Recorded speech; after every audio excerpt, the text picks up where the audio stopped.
Welcome to New England Soccer Journal's The Goal Podcast, the podcast for serious soccer players and their supporters to help further their development and navigate their way throughout their soccer careers. And now, here's your host, Matt Langoni.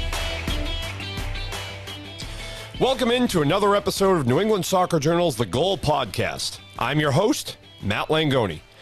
Today we'll be joined by Amherst College senior Niall Murphy, who helped Amherst win a national championship last fall and also played in a national championship game as a freshman in 2021. So it's been kind of as Niall said to me before we started the podcast, kind of a full circle journey for him at Amherst. But Niall, thanks so much for being here. Thanks so very much for having me. I really appreciate it. Absolutely. You've had a great college career at Amherst and capped off in the best way possible in the 2024 season by winning a national championship. I imagine an unbelievable experience, but what was that whole process like, from starting camp in late August or early September to coming all the way to winning a national championship, another one for a NESCAC program, which is, really a powerhouse in Division III men's soccer. But what was this experience like for you as a senior? Yeah, to be honest, I don't think this, journey of this year started in August. I think it started in Roanoke in December of 2023 when we did lose that national title to St. Olaf. I think a lot of the team, my class, we were all coming back. We knew a lot of guys that would take the next semester off just so they had one more season of soccer. So as soon as, people were committed in that manner, I think we probably took maybe 2 weeks off. And then as soon as, the spring semester started, we just hit the ground running. Our athletic trainer was really involved day to day. Everyone, that was on campus, because I think there's only 2 guys that went abroad in the end, which usually doesn't happen. It's usually like a whole junior class does, but only 2 guys went abroad. So had a lot of people on campus. Everyone was just eager to get back, to that national title game. We were just hungry, Yeah, you guys finished with a final record of 16-2-4, which is pretty remarkable when you consider the league you're going through. As I said, the NESCAC, which is loaded with soccer powerhouses. You saw a couple of those teams again in the NCAA tournament. Of course, you beat Connecticut College in the championship game in a penalty kick shootout, which is about as dramatic as it gets, which is funny because in 2021, when you were a freshman, Conn College beat you guys in a penalty kick shootout. So it was a pretty, like we said, remarkable 4-year run here for Amherst. You also beat Middlebury in that NCAA tournament run. How much does it help, over the course of the season, seeing those programs on a regular basis and playing against these powerhouse teams and kind of knowing that every week, every match is kind of like a showdown? How much does that prepare you for November and December? Oh, it's good because, you start the regular season and you basically have playoff game experience, if you want to be the best, you have to beat the best. And the best time to do that, is to start first game regular season. We played Connecticut College, it only helps. It only helps to prepare. Especially this year with the introduction of NPI rankings and such, algorithmically too, like when you are going to the tournament, it does help. So, it's funny because the NESCAC tournament almost feels like an NCAA tournament in a way, just because we had all of 8 of those teams end up actually in the NCAA tournament too. So it's just really good reps, great competition all around. Now, you're a Massachusetts kid. You grew up in the state. You played at Milton Academy. I imagine when you play a team like Connecticut College, a lot of the kids on that team are kids you've probably known through, because it's a lot of there's obviously players from internationally, from other states, but there's a lot of New England kids on these NESCAC programs, probably kids you played club against, kids you might have played prep against, kids that you maybe went on recruiting trips with. A lot of times these schools recruit the same type of player. So when you beat Connecticut College in the championship in a PK shootout and you look across the field and, kind of they're dejected and you guys are celebrating, what's that like? Because you know what it feels like to be on the other end of that game too. So what's kind of the emotions when you win that thing too? Honestly, I couldn't process what was going on because I was so used to being sad after a final, Right. 2021, 2023, that's the only really emotion I knew after a game. So it honestly did take a little while to process the whole thing. It just still feels like a fever dream. It's pretty surreal, to be honest. I don't know. I obviously feel for Connecticut College. Great program. I mean, great team. Really good individual players all around, and the coach as well, exceptional coach. But I don't know. It's just tough because when you're on the other side a lot, that's like all you're really thinking about. But no, I was really grateful. We were able to get the job done, retire in a sense on a pretty high note. Right, right. And what was that night when you guys won the championship, and just the coming days? I mean, you won it out in across the country, right? You guys were in Nevada, in the Las Vegas area, so you had to fly home. But Las Vegas is a pretty fun, pretty cool place to win a championship for starters. But what was the celebration like, and then the flight home, and the coming days after? Yeah, I mean, it was great. We had a lot of young alumni who have been on those teams that has made it to a final and just kind of really get the job done, And for those guys just to see us win, we all felt it. They felt that win too. They were a part of that win as much as, the guys actually on the field. So being able to spend time with them, celebrate with them, but also a lot of the family that came, it's like for the past 2 years especially, I mean, family members have flown internationally. I mean, one of our center backs, Simon Kalinowskis, he's from Australia. His dad, visited 3 times, just flew halfway across the Wow. world, So that sort of dedication, and all of their hard work throughout, all of our careers, 15, 20-year careers we had, I was just really special that they were a part of that celebration too. It's pretty incredible, though, when you factor in. I can't. It escapes me what the exact total is, but in the last 10 years, NESCAC programs have won, the vast majority of those national championships. So it's almost like a good bet when a season starts that somebody out of the NESCAC is going to win the national championship. Did that factor into when you? I mean, Amherst, obviously, the academics speak for themselves too. I mean, obviously, a tremendous academic school, but how much did all of that factor into playing for a NESCAC program, just knowing that they're a perennial contender like that? No, I mean, it was one of the most attractive deals out there. You're at a great, great academic school, but also you're at a team competing for a national championship. And I think in sort of a college experience, a lot of people don't really get to even see that. I was really happy because I think all but one year we were able to extend our time together from basically the end of August all the way till a week before the semester ended in early December, and not many people get to do that. I'm really grateful that I was able to come here. Coach Serpone recruited me. But yeah, no, it's been really great. When did you have? I mean, obviously, you already knew the team was special because you had been to the national championship game 2 other times in your career. But when did you start to get a feeling that this year's team was special again? I mean, you said kind of it started the year before, but like, was there a moment mid-season when you guys were you guys just gelled instantly? I mean, was there a game in the middle of the season? Was there a game later in the season that kind of could be a turning point for this season? Yeah, no, there was a whole stretch of games where I was like, oh my God, we got to figure our stuff out. Yeah.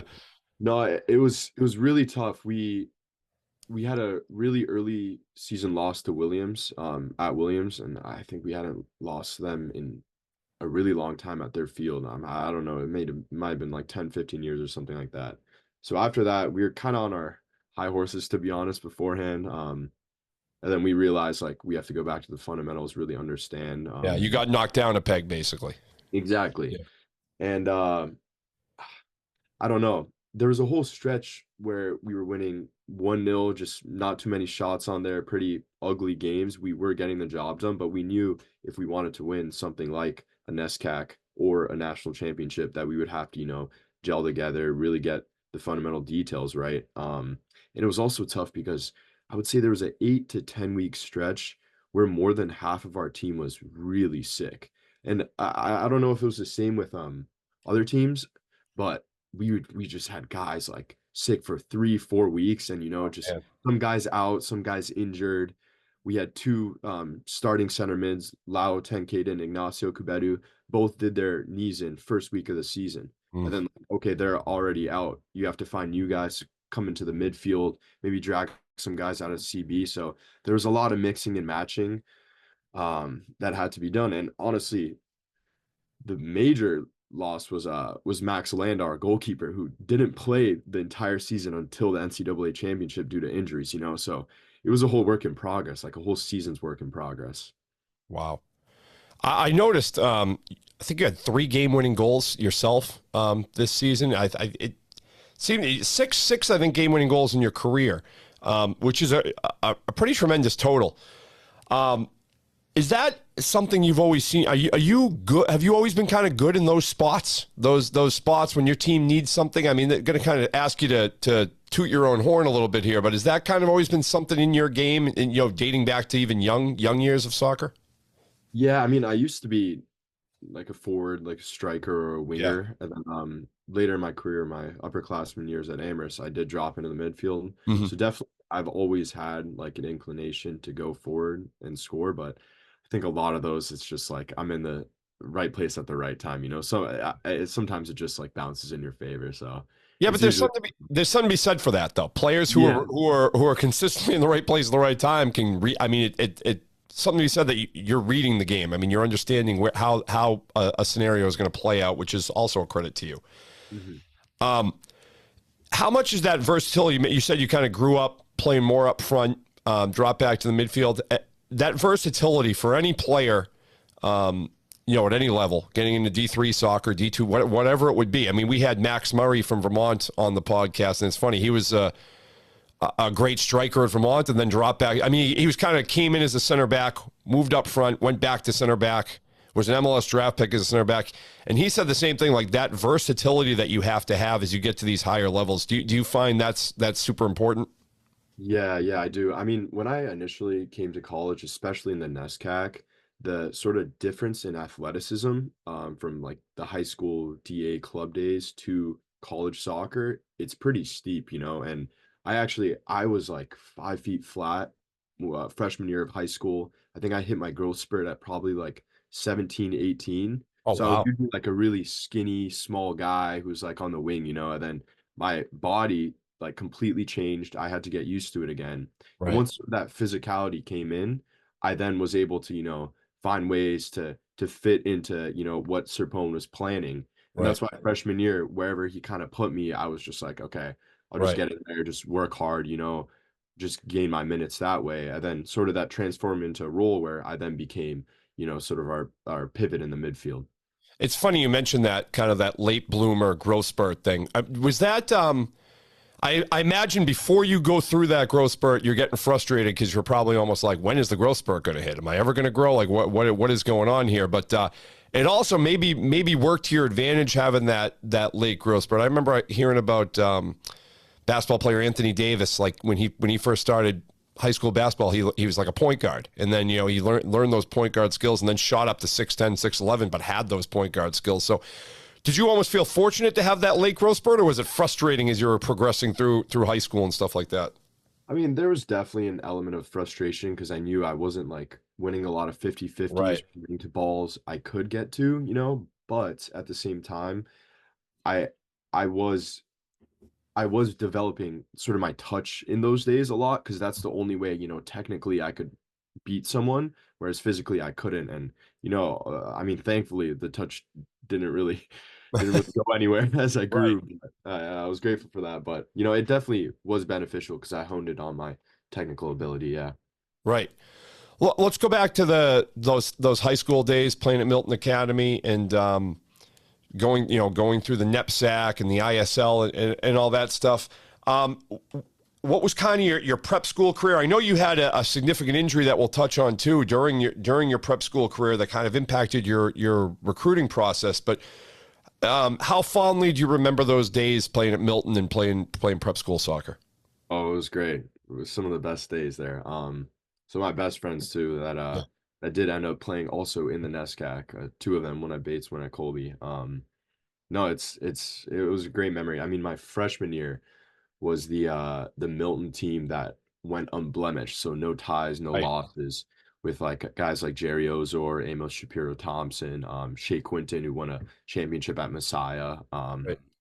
And I think like before that, Milton they were a good team, you know. I mean, Coach Kane always does an incredible job every year, But I feel like after that is when Milton really started getting to, the Class A championship almost every year, always contending for that New England Prep School championship. And the amount of like recruits and really good talent and exposure that school gets now, it's really great. I mean, I think there was a guy after I graduated that is playing at Frankfurt or something right now, who went to Milton for a year or so. So, I mean, Coach Kane's just doing an incredible job. Also, Chris Lewis, the assistant coach, he was a Amherst alum too, won the championship in 2015. So, a lot of ties there with Coach Kane also going to Amherst back in the day. So, yeah.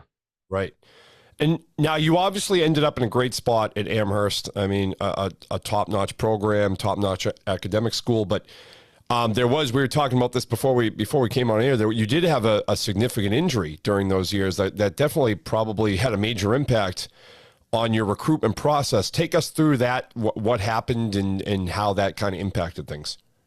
Yeah, I mean, it was between junior and senior year, and before this, I really hadn't had any serious injury before, maybe a couple sprained ankles here and there, but that stuff always happens. But I was at a recruitment camp, and it was like the last day scrimmage, went in for a slide tackle, ankle got caught in the turf, and I did feel something, but I thought it was, just a really bad sprain. Mhm.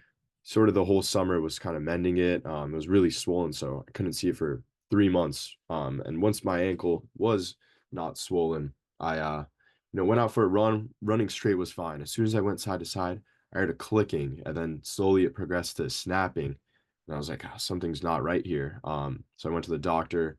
Ended up that my tendon in my ankle was dislocated, and it was starting to fray. So if I, played on it or ran on it more, it actually could have ended up ripping entirely, which, Oof.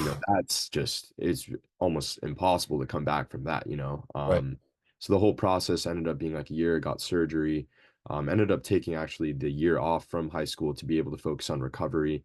I didn't really, want to do schoolwork while I was doing all this recovery. Also, I didn't really know how it would end up with like recruitment and stuff like that, whether I would do a PG school as it was my senior year, or whether I would go to college without playing soccer. I didn't want to think about any of that stuff. I just wanted to focus on my body, make sure I was recovering well, make sure I was fit for what would be my senior year in 2020. It was a tough decision because you're leaving, a lot of guys you've spent a lot of time with, and they're going to be graduated by the time you come back. But it was a decision that had to be made, and I'm really grateful that I was able to, because from that I was able to come to a program like Amherst, and play. Yeah. Right. And that's tough. And on top of that, you have the pandemic that's happening in 2022. So, and as anyone who's played high level soccer knows that recruitment year, that kind of junior going into senior year is massive. I mean, that's kind of that's the sweet spot for when you're really trying to make an impression on a lot of programs. So that had to have been tough. But obviously you end up at Amherst, you started games your freshman year in 2021, you played in the national championship game. So it all worked out clearly for you. What would you say about kind of overall the D3 soccer experience? I mean, how much commitment, and how, especially at a place like Amherst, where Amherst has kids who are Division I caliber players, and as do all NESCAC programs. And for whatever reason, they end up at a NESCAC. Maybe it's academics, maybe it's whatever. That's a decision they make, but it's high level soccer. So what to kids who are pondering that high level D3 environment and experience, what would you say it's like? I mean, it's a great experience. The thing is, you get really good academics out of this. I mean, I'm at a really great school, and I'm really grateful for it. A lot of opportunities arise from going to Amherst, but the intensity you do have with soccer is, I would say, a D1 level.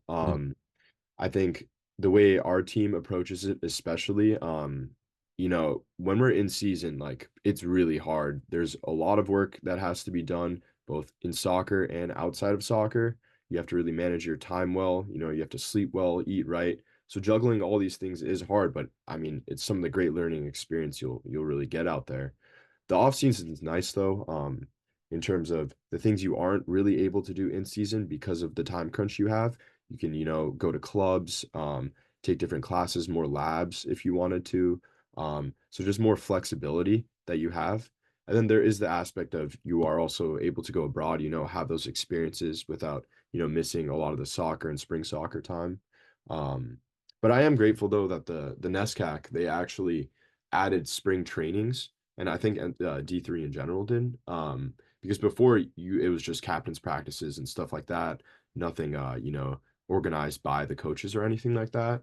But now you are able to have, Coach Serpone or Coach Ortega come down, run a session for 10 times over the spring. And it's just nice to have sort of, actual training, because captain's practices are different, but actual training is the intensity gets a lot higher. You know what I mean? Yeah. For sure, for sure. And what are you majoring in?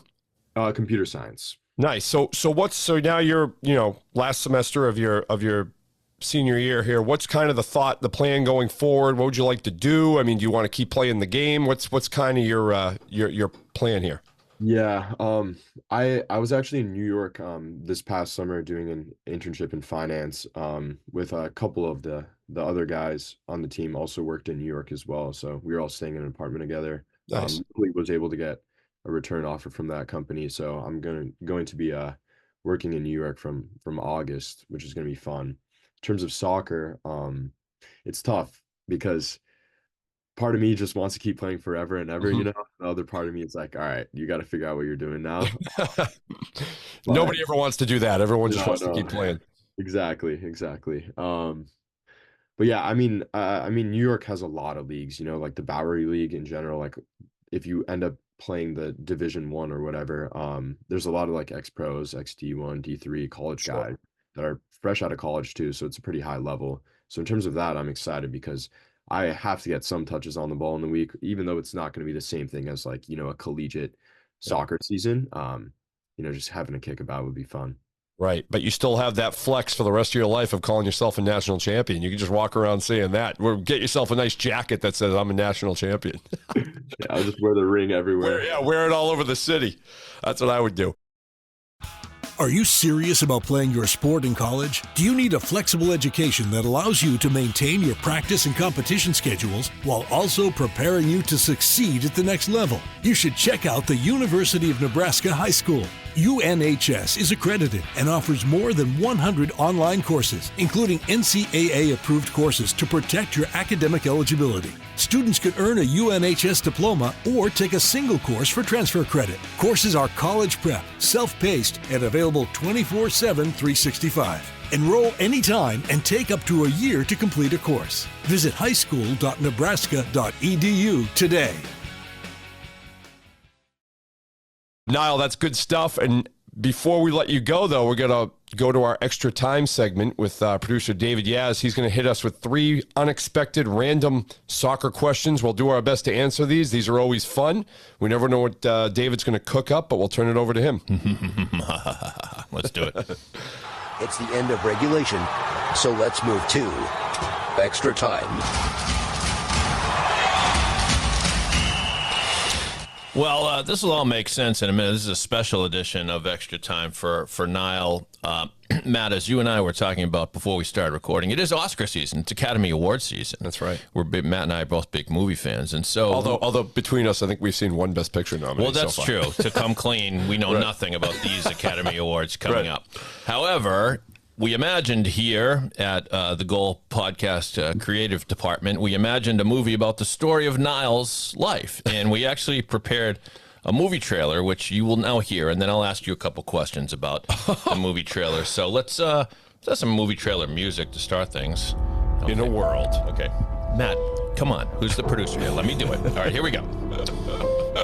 Here we go. In the heart of New England, where the echoes of history meet the roar of the crowd, one player is rewriting the rules of the game. From the high school fields of Milton Academy to the grand stage of Amherst College, Niall Murphy has always been a step ahead, fighting, grinding, leading. But soccer is only half the battle. With graduation looming, the game is changing. Can he take the same tenacity from the field into the high-stakes world of venture capital in New York City? One midfielder, 2 worlds, a future waiting to be built. Breakaway, the Niall Murphy story. Coming this summer inspired by a true story. That was incredible. Thank you. Oh, man. All right. I want to see it now. I mean, I have goosebumps after hearing that. So, first question, Niall, is did we choose the right genre of a triumphant sports movie, or should it have been a comedy or perhaps a 30 for 30 documentary or some such thing? Did you like it? No, that was perfect. That was great. Okay. Thank you. Okay. Okay. Matt, your thoughts? I thought it was phenomenal. I mean, that is I'm like blown away by. I mean, are you in the wrong industry here? Should you be Clearly. Should you be cooking up movie trailers and maybe directing? I mean, that was fantastic. No, my life dream has been to produce podcasts for Siemens Media. Matt. Come on. So then you've course. achieved then it's all well and good. You've achieved your goal. All right, so here's another question. The title that we cooked up was Breakaway, the Niall Murphy story. We have some alternative titles here. Murphy's Midfield, From Pitch to Portfolio, or Playing the Long Game. Now, do any of those speak to you? From pitch to portfolio. Yeah. Pretty funny. Like that? Totally. Okay. Totally. Yeah. That's what it should be called. I like that one. I mean, I tried to play on Nile, maybe Jewel of the Nile or something. It's kind of been done, I've been going down the Nile. I don't know. Okay. Final question, and perhaps the most important one is, who plays Nile in the film? Matt, Niall, you think about it. I got to figure Matt, out. Let's get Niall's perspective first. Niall, any thoughts? Who plays Niall? I gotta call up Coach Serpone to play Niall. I need Serpone in a blockbuster film. Okay. Well, let me ask you this, Niall. Who's your? Do you have a favorite actor? I actually don't. No? I mean, Are you a movie guy, or you watch many yeah, movies? I definitely am a movie guy, but I don't know. There's just so many great options out there. I don't know. I can't pick one. You need somebody. You need somebody who has athleticism. Obviously, you need somebody Like who a can. Zac Efron, maybe? Yeah, actually, have you seen what's the movie he recently did about the wrestling family, the Von Erich wrestling family? Did you see that movie by any chance? Oh, yeah. It's fantastic. He actually is athletic, and that's a good call, David. He could be a good choice for that. But The Iron Claw is the name of that Iron film. Claw, Yeah. great movie. Niall, if you haven't seen that movie, it's great, and especially for me, I was like when I was a kid, I loved wrestling. My brothers and I would just watch wrestling all the time, so it's a great movie. But he's athletic and agile in that movie. He might be a good choice. Yeah, give him a pair of glasses. He'll look like now. He's gonna have to work on his touch a little bit, but I don't know if he's got Niall's touch. But Does Chalamet have the athleticism? I don't know. he's pretty skilled, man. Chalamet might be sneaky. I saw Chalamet on College Game Day one time making college football picks, and I think he went like 6 for 6. He nailed all of them. I mean, I think that guy's just good at everything. Well, we got a couple. Just Niall, I'll be in touch with your agents, and we'll talk to Hollywood. We'll see what we can do here. But Yeah, we'll get it sorted. thanks for being a good sport. You did awesome. And back to you, Matt, to wrap things up. All right, this is officially a historic episode of the Gold Podcast. That's the first time, Niall, you're the first one to ever have a movie trailer formed in your honor. I mean, that's the talents of David Yaz to be able to bang that out in the amount of time we have. That was great. It was a labor of love. Man, I'm serious. I was impressed. Okay.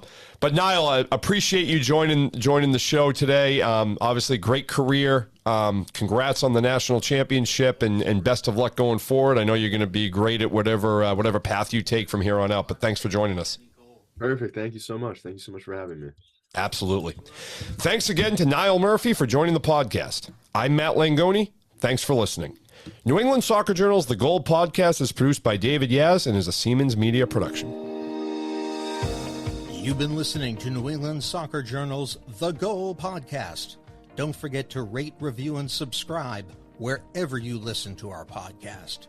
Or visit nesoccerjournal.com/podcast.